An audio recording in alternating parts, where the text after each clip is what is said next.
क्या तुमने कभी किसी के बकरे को हलाल होते देखा हुआ है? बकरा ईद के दिन त्योहार का दिन था। चारों तरफ खुशियों का माहौल और एक लड़का मुस्कुराते हुए अपनी ही जिगरी दोस्त से एक खौफनाक सवाल पूछता है।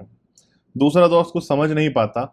उससे पहले ही उसने पहले लड़के ने एक ऑनलाइन से मंगाया गया एक विशेष खंजर वो चलाता है। क्लास के एक मासूम छात्र की दुनिया हमेशा के लिए खत्म हो जाती है। लेकिन कहानी यहाँ खत्म नहीं होती। इस सनसनीखेज कत्ल के ठीक 24 घंटे बाद गाजियाबाद की धरती पर वो होता है जिसकी गूंज लखनऊ से लेकर दिल्ली के राजनीतिक गलियारों तक सुनाई देती है। 25,000 का इनामी हत्यारा, सुबह 4 बजे के वो धुंध, पुलिस की घेराबंदी और फिर दोनों तरफ से ताबड़तोड़ फाइट, राउंड में चली 7 राउंड गोलियां। आखिरकार उस दिन नवनीत विहार की गली नंबर 2 में ऐसा क्या हुआ था? क्या यह सिर्फ एक मामूली बाइक चलाने का विवाद था, या फिर इसके पीछे कोई ऐसा राज छुपा था जिसके सुनकर अलग अलग राजनीतिक पार्टियों के बड़े बड़े नेता सामने आ गए? नमस्कार दोस्तों, मेरा नाम है सुमित और आज की ही सच्ची कहानी और दिल दहला देने वाली घटना के माध्यम से हम इस पूरी दास्तान की एक एक परत आपके सामने खोलने जा रहे हैं। कहानी को अंत तक जरूर सुनिएगा, क्योंकि इसके बाद गाजियाबाद में जो हुआ उसने उसके पूरे इलाके को हिलाकर रख दिया था। यह सच्ची घटना है उत्तर प्रदेश के जिला गाजियाबाद के खोड़ा थाना क्षेत्र की। यहाँ एक इलाका लगता है नवनीत नगर कॉलोनी, जिसे लोग नवनीत विहार के नाम से भी जानते हैं। इस कॉलोनी की गली नंबर 1 और 2 की खासियत यह है कि यहाँ हिंदू और मुस्लिम आबादी बरसों से एक साथ मिलजुल कर रहती आई है। इस नवनीत विहार में 2 लड़के रहते थे, असद और सूर्य प्रताप चौहान, जिसे सब प्यार से सूर्या भी कहते थे। सूर्य की महज उम्र 17 साल थी और वो 11वीं क्लास का छात्र था। एक वक्त था जब असद और सूर्या सिर्फ दोस्त नहीं बल्कि जिगरी दोस्त थे। दोनों पड़ोसी हुआ करते थे, एक ही गली में रहते थे और हमेशा साथ घूमते दिखाई देते थे। करीब 6 महीने पहले असद के परिवार ने अपना वो घर बेच दिया था और वो इसी इलाके की दूसरी गली में जाकर रहने लगे थे। मतलब उन्होंने अपना घर चेंज कर दिया था। घर बदलने के बाद भी असद अक्सर सूर्या के घर वाली गली में चक्कर काटता रहता था। पुलिस की जांच पड़ताल और रिकॉर्ड बताते हैं कि करीब 8 महीने पहले इन दोनों पक्के दोस्तों के बीच बाइक चलाने को लेकर एक विवाद हुआ था। वो विवाद इतना बढ़ा कि दोनों के बीच जमकर मारपीट हो गई थी। उस वक्त मोहल्ले के कुछ जिम्मेदार लोगों ने बीच बचाव किया, दोनों को समझो बुझाकर शांत कराया और उनके बीच समझौता करा दिया। समझौते के बाद दोनों का जो मेलजोल तो था, लेकिन उनके बीच अक्सर छोटी मोटी झड़पें होती रहती थी। सूर्या को इस बात का अंदाजा भी नहीं था कि असद के दिल में आखिर रंजिश एक बहुत भयानक आग की तरह सुलग चुकी थी। वो एक रंजिश लेके उससे बैठ चुका था।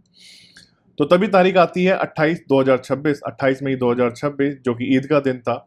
दोपहर के करीब 3:30 बज रहे थे। पूरे इलाके में बकरीद यानी ईद के त्योहार की जो खुशियां थी और जश्न था वो उसमें डूबा हुआ था। इसी माहौल के बीच असद एक बेहद खौफनाक और सुनियोजित साजिश रचकर आता है। आरोप है कि इस साजिश में असद के साथ उसके 3-4 दोस्त और खुद उसके पिता नवाब भी शामिल थे। वे सब पुराने घर के पास घात लगाकर बैठ जाते हैं। इसी बीच असद को फोन घुमाया जाता है एंड अपने दोस्त इसी बीच असद फोन घुमाता है एंड अपने दोस्त सूर्य प्रताप चौहान को, यानी कि सूर्या उस वक्त यानी कि जो उसको फोन घुमाता है। सूर्या उस वक्त अपने 2 दोस्तों आयुष और विक्की के साथ घूम रहा था। असद फोन पर सूर्या से कहता है कि एक काम करो, तुम सीधा गली नंबर 2 में पहुंचो, जहाँ केले का गोदाम है। वहीं मिलकर मुलाकात करते हैं और कुछ बातचीत करते हैं। कुछ मुझे तुमसे बात करनी है। चूंकि दोनों दोस्त पुराने थे, इसलिए सूर्य को किसी अनहोनी का शक बिल्कुल नहीं हुआ था। वो आयुष और विक्की के साथ केले के गोदाम के पास पहुंच जाता है। वहां असद पहले से ही अपने 3-4 साथियों के साथ मौजूद था। जैसे ही सूर्या वहां पहुंचता है, बातचीत का सिलसिला शुरू होता है। लेकिन बातचीत शुरू होती ही अचानक असद का माहौल और असद एकदम से गुस्से में आ जाता है एंड सूर्य की आंखों में आंखें डालकर पूछता है कि क्या तुमने कभी किसी बकरे को हलाल होते हुए देखा है? सूर्या इस अजीब सवाल से चौंक जाता है। वो कहता है, नहीं, मैंने तो नहीं देखा। लेकिन इस पर असद के चेहरे पर एक डरावनी मुस्कान आती है और वो कहता है, चलो ठीक है, कोई बात नहीं, चिंता मत करो, आज हम तुम्हें बकरे को हलाल होते हुए दिखाएंगे। सूर्या को असद के इरादे ठीक नहीं लगते हैं। वो इस तरह की किसी भी चीज़ में बिल्कुल भी इंटरेस्टेड नहीं था। उसने खतरा भापने में देर नहीं लगी और वो वहां से जाने के लिए जैसे ही मुड़ा, असद को मौका मिल जाता है। असद ने पहले से ही एक चाकू छिपा रखा था, जिसका बारे में दावा किया जाता है उसने उसे ऑनलाइन मंगाया था और अजीब विशेष किस्म का वो चाकू था। मौका पाते ही असद क्या करता है, वो चाकू सीधा सूर्य के पेट में घोंप देता है। क्रूरता की हद तो देखिए। चाकू घोंपने के बाद वो उसे सीधा बाहर निकालने के बजाय अंदर ही बेरहमी से घुमाने की कोशिश करता है, क्योंकि चाकू घुमाने से सूर्या को ज़्यादा से ज़्यादा चोट पहुंच सकती थी और वो बुरी तरीके से डैमेज हो सकता था, उसकी इंटरनल ऑर्गन्स बुरी तरीके से डैमेज हो सकते थे। वो एक्चुअली सूर्या को तड़पाना और मैक्सिमम नुकसान पहुंचाने की मंशा के साथ आज वहां पर आया था। पेट में चाकू लगते ही सूर्या अपनी जान बचाने के लिए चीखता है और मौके से ना भागने की कोशिश करता है। वो लहूलुहान हालत में वहां से दौड़ता है, लेकिन असद के जो मंसूबे थे वो बेहद ही खतरनाक और खौफनाक थे। असद और उसके दोस्त तुरंत सूर्या के पीछे पड़ जाते हैं। सूर्या दर्द से तड़पते हुए करीब 200 मीटर तक वो भागता रहा, लेकिन आगे जाकर असद और उसके साथियों ने उसे चारों तरफ से घेर लिया। सूर्या को घेरने के बाद असद ने उस पर चाकू से एक के बाद एक ताबड़तोड़ वार करना शुरू कर दिया। सूर्या सड़क पर गिरा हुआ दर्द से बुरी तरह चीख रहा था, चिल्ला रहा था और अपनी जान बचाने के लिए लगातार संघर्ष कर रहा था। मंजर कुछ इतना खौफनाक था कि सूर्या के साथ आए जो उसके दो दोस्त थे, आयुष और विक्की, वो इस कदर डर गए कि उनके कदम वहीं जम गए। वे सूर्या को बचाने के लिए सामने आने की हिम्मत तक भी नहीं कर पा रहे थे। असद के जो दोस्त होते हैं वो भी वहां पर एकदम कदम जमाए खड़े थे, लेकिन जब चीख पुकार की आवाजें दूर दूर तक गई तो नवनीत विहार कॉलोनी के आसपास के जो लोग होते हैं वो अपने घरों से बाहर आकर निकल कर देखने लगते हैं। लोगों को अपनी तरफ आता देख और उनका भारी विरोध देखकर असद को अब समझ आ गया था कि अब वो फंस सकता है। वो तुरंत अपने दोस्तों के साथ मौका पाकर वहां से भागने में कामयाब हो गया। वहां सड़क पर खून से जो सूर्या था वो वहीं गिर जाता है, लथपथ खून में वहीं पड़ा रहता है। उसकी सांसें उखड़ रही थी। जब लोगों की भीड़ वहां जुटी तो तुरंत इसकी सूचना सूर्या के घर पर भी दी गई। सूर्या का जो बड़ा भाई होता है यश चौहान, वो बदहवास हालत में वहीं मौके पर पहुंचता है। अपने छोटे भाई को खून से डूबा देख यश उसे उठाता है और सीधा नोएडा के अस्पताल लेकर भागता है। अस्पताल पहुंचते ही डॉक्टर ने सूर्या की जो हालत थी उसे देखकर यह कह दिया था कि इसकी स्थिति बेहद ही गंभीर और चिंताजनक बनी हुई है। सूर्या की जो माँ होती है वो एक कारखाने में काम करती थी एंड उस दिन भी वो अपने काम पर गई हुई थी। उसे काम से छूटने में लगभग थोड़ा वक्त लगने वाला था।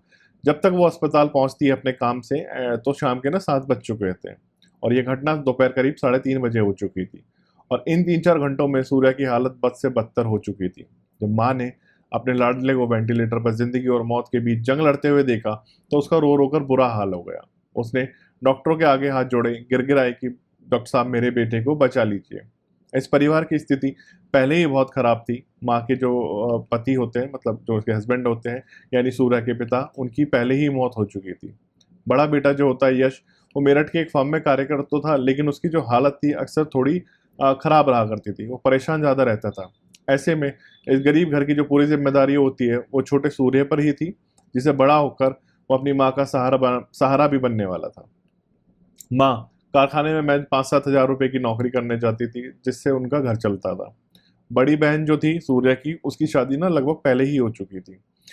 तो इसी बीच जो होता है सूर्या का जो पूरा परिवार होता है और कॉलोनी के जो लोग होते हैं वो अस्पताल में ही सूर्या के लिए दुआएं मांग रहे थे। शुक्रवार की शाम करीब 4 बजे जब कॉलोनी के कुछ लोग जब अस्पताल से वापस नवनीत विहार लौटे तो उन्होंने सूर्या के मकान के बाहर एक बेहद आपत्तिजनक चीज देखी। जी हाँ, सूर्या के घर के दरवाजे के बाहर मांस से भरी एक थैली पड़ी हुई थी। मोहल्ले के लोगों का गुस्सा भड़क गया। उनका आरोप था कि हत्यारोपियों ने पहले तो सूर्या पर जानलेवा हमला किया और फिर दहशत फैलाने के लिए उसके मकान के बाहर ये मांस को फेंक दिया गया है। दुआएं और प्रार्थना जो होती हैं वो बेअसर रहती हैं। अगला दिन आता है, लगभग 29 मई 2026, दोपहर के 1 बजे का वक्त हो रहा था, जब डॉक्टर ने परिवार को वो खौफनाक खबर दी जिससे उनका सब कुछ उजाड़ कर रख दिया। डॉक्टर ने कहा कि हम सूर्य प्रताप चौहान की जान नहीं बचा सके, उसकी मृत्यु हो चुकी है। सूर्य की मौत खबर मिलते ही परिवार में कोहराम मच गया। भाई यश चौहान की तहरीर पर पुलिस ने तुरंत एफआईआर दर्ज की, जिसमें असद और उसके पिता नवाब समेत 5 लोगों को नामजद कराया गया। चूंकि मामला ईद के त्योहार के दिन हुआ था, हमलावर असद था और पीड़ित सूर्य चौहान, इसलिए यह मामला पूरा कम्युनल टर्न ले चुका था। दोनों लोग अलग अलग समुदाय से जुड़े होने के कारण खोड़ा थाने की जो पुलिस होती है वो इस मामले की संवेदनशीलता की भाप चुकी थी।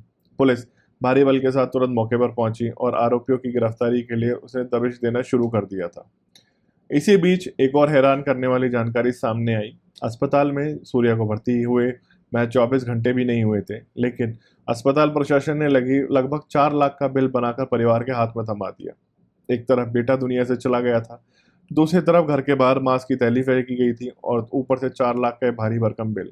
गरीब परिवार की स्थिति इतनी बदतर थी कि वे समझ नहीं पा रहे थे कि इतनी बड़ी रकम लाए तो लाए कहाँ से।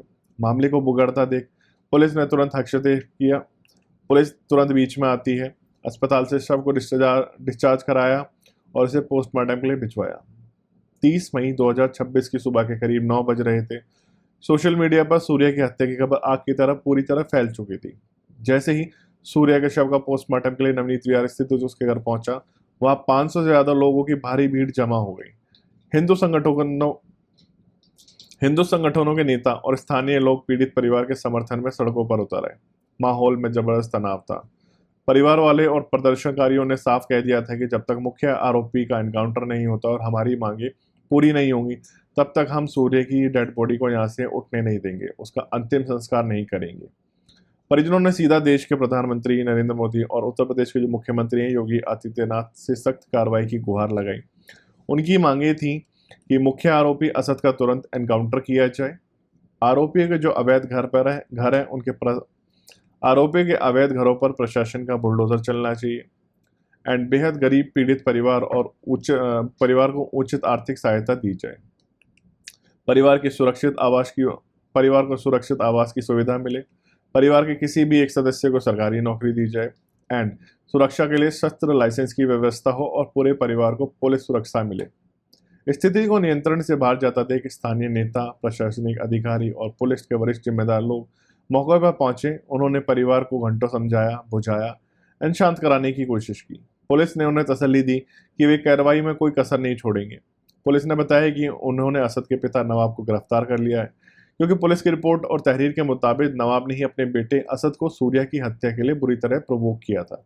उसी ने उसको उकसाया था कि जाकर उसे मार दो। इसके अलावा पुलिस ने असद के 2 दोस्तों फरहान और आतिफ को भी दबोच लिया है, यानी 5 से 3 आरोपी गिरफ्तार हो चुके थे। काफी बातचीत के बाद प्रशासन की तरफ से पीड़ित परिवार के लिए 5 लाख की आर्थिक मदद की भी घोषणा कर दी गई। साथ ही आश्वासन दिया गया कि परिवार के एक सदस्य को नगर पालिका के अंदर नौकरी भी दी जाएगी और उनकी बाकी जायज मांगों को भी पूरा किया जाएगा किसी न किसी तरीके से। इसी आश्वासन के बाद दोपहर करीब 3 से 4 बजे के बीच परिवार अंतिम संस्कार के लिए तैयार हुआ और सूर्य के शव को मुखाग्नि के लिए ले जाया गया। लेकिन मुख्य आरोपी असद अभी भी फरार था। पुलिस ने तुरंत एक्शन लेते हुए असद पर 25,000 का इनाम घोषित कर दिया और साफ किया कि जो भी उसकी सूचना देगा उसको यह इनामी राशि दी जाएगी। खोड़ा में सूर्या के अंतिम संस्कार के बाद खोड़ा इलाके में पुलिस और जिला प्रशासन ने अपराधियों के खिलाफ एक बहुत बड़ा और संयुक्त अभियान छेड़ दिया। राणा चौक पर इस विशेष अभियान की निगरानी के लिए भारी पुलिस बल के साथ additional police commissioner Rajkaran Nayyar, जिलाधिकारी रविंद्र कुमार मांदड़ और डीसीपी समेत कई वरिष्ठ अधिकारी खुद जमीन पर उतर आए। प्रशासन ने खोड़ा थाना क्षेत्र के सभी हिस्ट्री शीटरों का दोबारा वेरिफिकेशन शुरू कर दिया है। अधिकारियों ने साफ निर्देश दे दिए हैं कि यह विशेष चेकिंग अभियान लगातार 3 दिनों तक चलेगा ताकि कोई भी अपराधी इलाके में सिर न उठा सके। सिर्फ इतना ही नहीं, प्रशासन ने अधिकारियों के अवैध कब्जों और संपत्तियों की भी जांच शुरू कर दी है। इसी कड़ी में तहसीलदार और प्रशासनिक टीमें भारी पुलिस बल के साथ नवनीत विहार के जो मुख्य आरोपी हैं असद के घर पहुंचती हैं। एसडीएम द्वारा जारी किए गए नोटिस को बाकायदा ढोल बजाकर और मुनादी कराकर असद के बाहर चस्पा कर दिया जाता है। प्रशासन ने लाउडस्पीकर पर चेतावनी दी कि यह मकान अवैध है, इसलिए 15 दिनों के भीतर इस पर अपना जवाब दाखिल करें। अगर तय समय से खुद कब्जा नहीं हटाया गया तो प्रशासन बुलडोजर चलाकर इस अवैध निर्माण को पूरी तरह ध्वस्त कर देगा। असद के परिवार वाले अपने घर पर ताला लगाकर पहले ही फरार हो चुके थे, लेकिन पुलिस की जो टीमें थी वो दिन रात उनकी जांच करने में लगी हुई थी। दिन आता है 30 और 31 मई की रात का, जब गाजियाबाद पुलिस के सोर्सेज और मुखबिरों के एक पक्का इनपुट मिलता है। सूचना मिलती है कि असद अपनी फरारी काटने और शहर से हमेशा के लिए रफू चक्कर होने के लिए खोड़ा कॉलोनी में ही अपने किसी दोस्त के पास आने वाला है, जहां से वो पैसे उठाएगा और फिर वो पैसे लेकर वहां से भाग जाएगा। पुलिस ने बिना वक्त गवाए खोड़ा कॉलोनी के जो चारों तरफ घेरा है वो उसको तगड़ा कर दिया एंड उसी सारी नज़रबंदी उसी नज़रबंदी में तारीख आ जाती है 31 मई 2026 और सुबह के लगभग 4 बज रहे थे। तभी पुलिस को एक संदिग्ध मोटरसाइकिल आती हुई दिखाई देती है।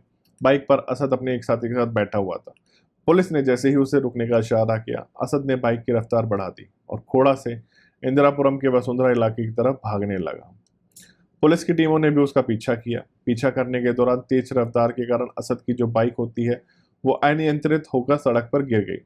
बाइक गिरते ही उसका जो पीछे बैठा हुआ साथी था वो सुबह के अंधेरे का फायदा उठाकर झाड़ियों की तरफ भाग निकला, लेकिन असद वहीं जमीन पर रह गया।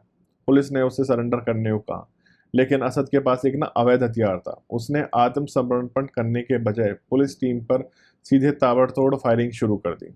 असद की असद की तरफ से चलाई गई गोलियों में से एक गोली पुलिस के एक सिपाही कांस्टेबल को लगी, जिससे वो घायल हो गया।